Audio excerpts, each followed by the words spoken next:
Napakabuti ng ating Panginoon sapagkat ninanais niya na ang bawat isa sa atin ay magkaroon ng katagumpayan sa bawat bahagi ng ating buhay. Mapagpalang gabi sa bawat isa at hayaan natin na patuloy na dumaloy sa bawat isa sa atin ang kabutihan ng ating Panginoon sa pamamagitan ng ating pag-aaral ng salita ng Diyos ay ipinapakita lamang natin na ninanais nating patuloy na marinig ang tinig ng ating Panginoon, ang kanyang mensahe, ang kanyang nilalayon para sa atin. At naniniwala ko ang mga mensahe nito ay para sa kabutihan natin. Kaya huwag nating hayaan na hindi natin pakinggan ang mga pag-aaral nito sapagkat sa pag-aaral ng salita ng Diyos, dito tayo pinapalakas ng ating Panginoon, pinapalago ang ating pananampalataya at pinagsisikapan ng ating Panginoon na patuloy tayong makakonect sa Kanya na sa gayon ay patuloy na dumaloy ang pagpapala ng ating Panginoon sa bawat isa sa atin. Okay, so na-miss niyo po ba ako? At ako, na miss ko na po kayo eh. Ayan, so pag-aralan po natin yung pinag-aaralan natin sa Old Testament, sa ikalawang Samuel 21, ayan, 15 to 17. Okay, so nabasa na po ba natin yung 21 hanggang 22? Okay, okay, akin pong babasahin at ito po yung ating pag-aaralan. Verse 15, dumating ang araw na nagdigmaan muli ang mga Filisteo at mga Israelita. Sumama si David sa kanyang mga kawal sa pakikipaglaban. Sa isang labanan ay lubhang napagod si David. Papatay na sana siya ng higanting si SB Benob na may dalang bagong espada at sibat na may 3.5 kilo ang bigat. Ngunit tinulungan siya ni Abisai na anak ni Serias, si David at pinatay ang higanting Pilisteo. Ayan. Mula noon, pinasumpan nila si David na hindi na siya muling sasama sa labanan. Ikaw ang ilaw ng Israel. Ayaw naming mawala ka sa amin, sabi ng mga kawal ni David. Hindi nagtagal at muling naglaban ang mga Israelita at mga Pilisteo. Nangyari naman ito sa Gob at doon napatay ni Sibekay na Husatita ang higanting si Saf. Sa isa pang sagupaan sa Gob, laban sa mga Filisteo, napatay naman ni Elhanan, anak ni Jair, na taga Bethlehem, si Goliath na Heteo. Ang hawakan ng sibat, ito'y sinlaki ng kahoy na pahalang sa habilan. Sa isa namang labanan sa Gat, mayroong isang higante na 24 ang daliri, 6 bawat paa at kamay.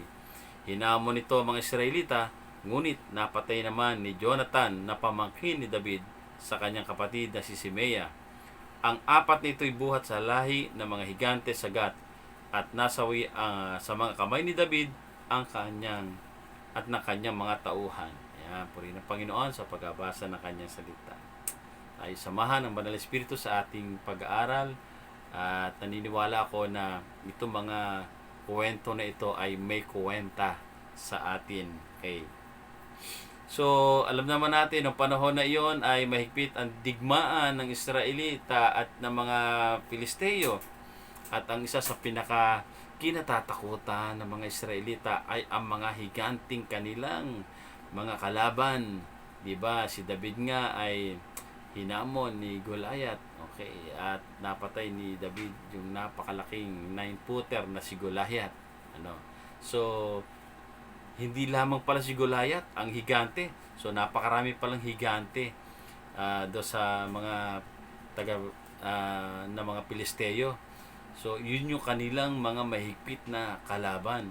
Okay, so alam naman natin, nung wala pa sila sa Promised Land, nung sila sinugo ng mga espiya, nagsugo sila ng mga espiya doon sa Promised Land.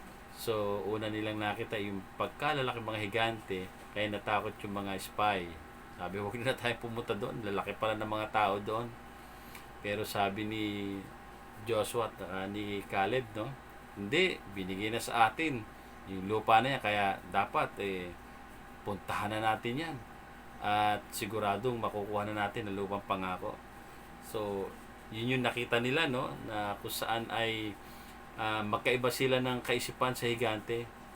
si Joshua at si Caleb, ang tingin sa mga higante ay pagkaliliit, kayang-kayang tirisin.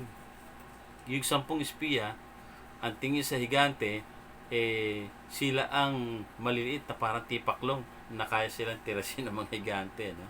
So, nasa pananampalataya din yan Yung mga higante sa buhay natin, hindi dapat tayo nagpapatinag sa mga higante sa buhay natin. So, ang kailangan lamang kung ano yung sinabi ng Panginoon sa atin, okay, kung paano natin lalabanan ito, ganoon natin labanan. Huwag tayo magpa-apekto doon sa mga nakikita natin, kundi tingnan natin kung ano ang kayang gawin ng Panginoong Diyos sa buhay natin. So sa labanan na ito, nung panahon ni Haring David, ay may mga higanti pa rin. Bagamat natalo na ni David yung si Goliath, marami pa rin. No? Marami pa rin silang dapat na talunin. Ngayon naman ay eto na naman, nagbakbakan na naman at napalaban na naman si Haring David dito sa mga higante na ito. Kaya lang nagkakaedad na si Haring David. Hindi na siya katulad noong nilabanan niya si Goliath. 17 years old lang siya. Ngayon ay medyo may edad na siya. So, hindi niya na kaya makipaglaban na katulad ng dati. Kaya muntik na siyang mapatay ng higante. Mabuti na lamang at dumating yung kanyang pamangkin na si Abisai. Kaya natulungan siya at napatay niya yung higante, no? Okay, so napakaraming higante na kanilang nilabanan at sa kanilang pakikipaglaban, ang kanilang pinuhunan ay yung kanilang tapang at pagtitiwala sa ating Panginoong Diyos. Sa pagitan nito ay sa pagitan ng katapangan nito, sapagkat yun ang bilin sa kanila nung bago pumasok sa Promised Land kina Joshua. Lakasan nyo ang inyong loob, magpakatapang kayo, be courage, be strong,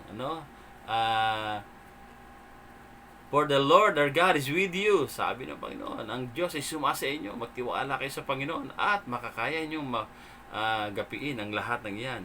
Okay, so and then, nakita natin kung paano nakipaglaban ang mga tauhan ni Haring David.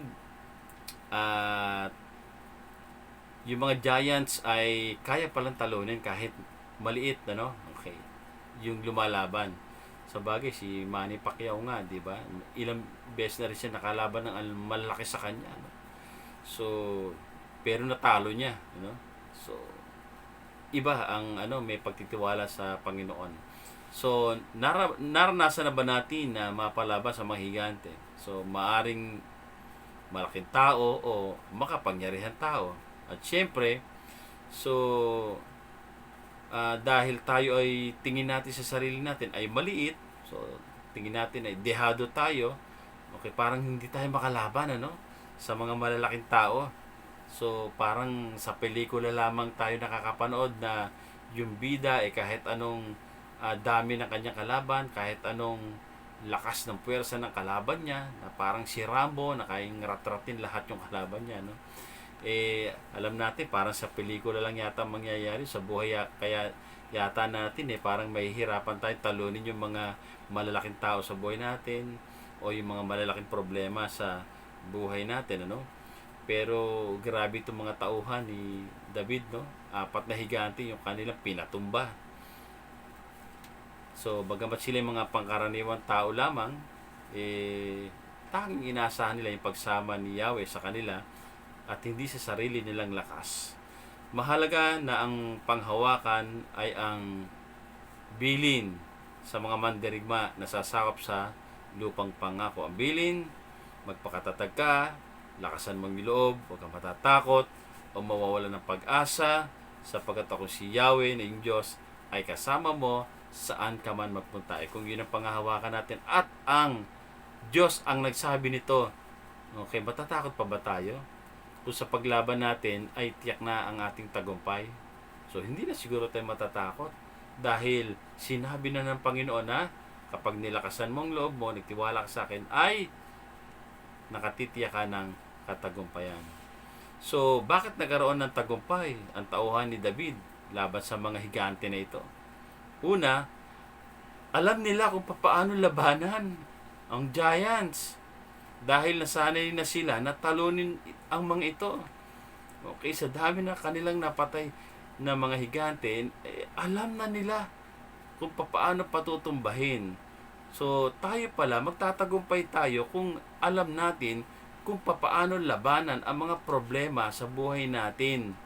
Kung alam natin kung paano ang mga dapat gawin, kung paano ito paghahandaan, kung paano ito pag-aaralan, baka kaya din pala din natin na pagtagumpayan ng mga higante, ng mga problema sa buhay natin.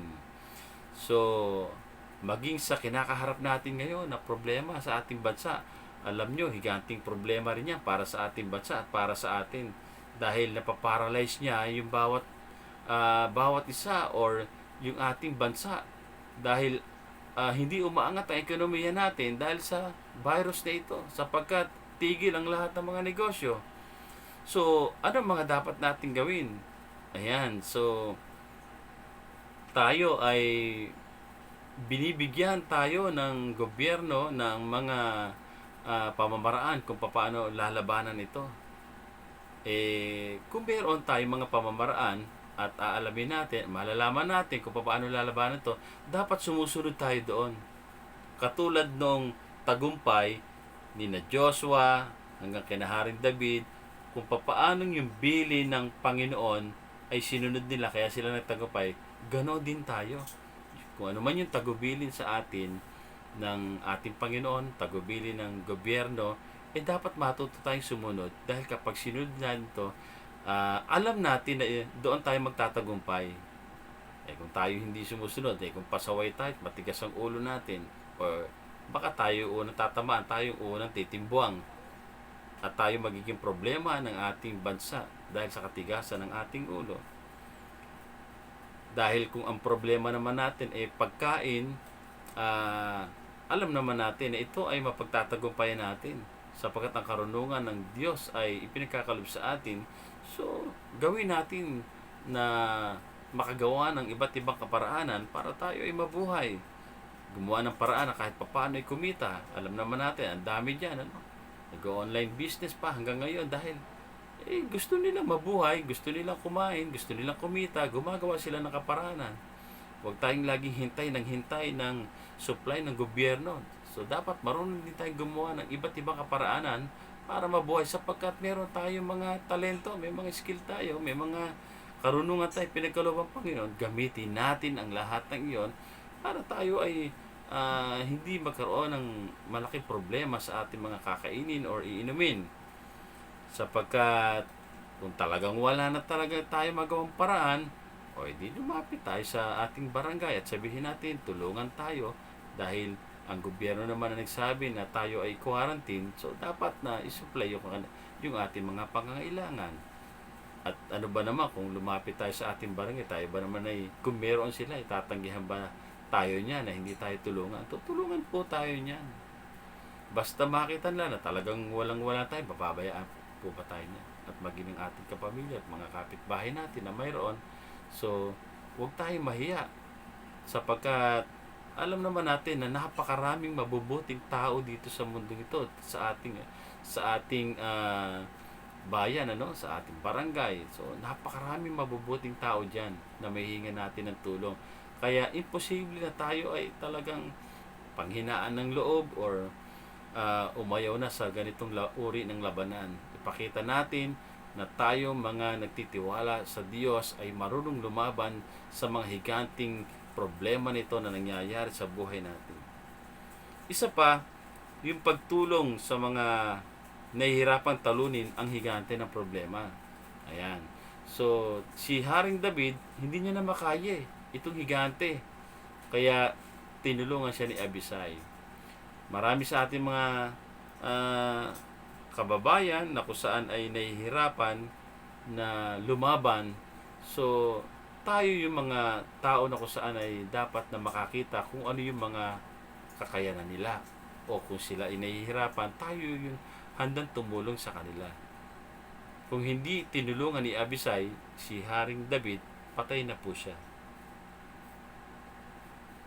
Kaya kailangan natin talaga na pagsikapan na makita ang mga pangangailangan ng iba, sapagkat kung nakikita natin yung mga tao na kung saan ay nahihirapan ng lumaban sa kanilang mga problema, halos wala nang makain, sino ba tayo para hindi natin sila tulungan?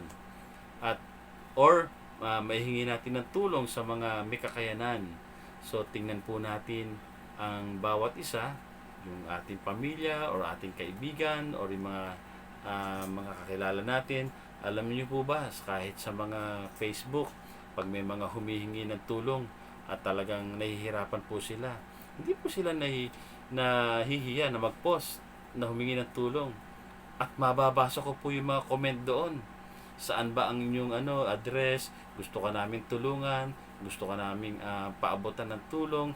Marami pong nagbibigay ng tulong. Ganyan po tayo mga Pilipino, sapagkat naniniwala tayo na marami pa nga sa atin ang talagang marunong magmalasakit sa kapwa.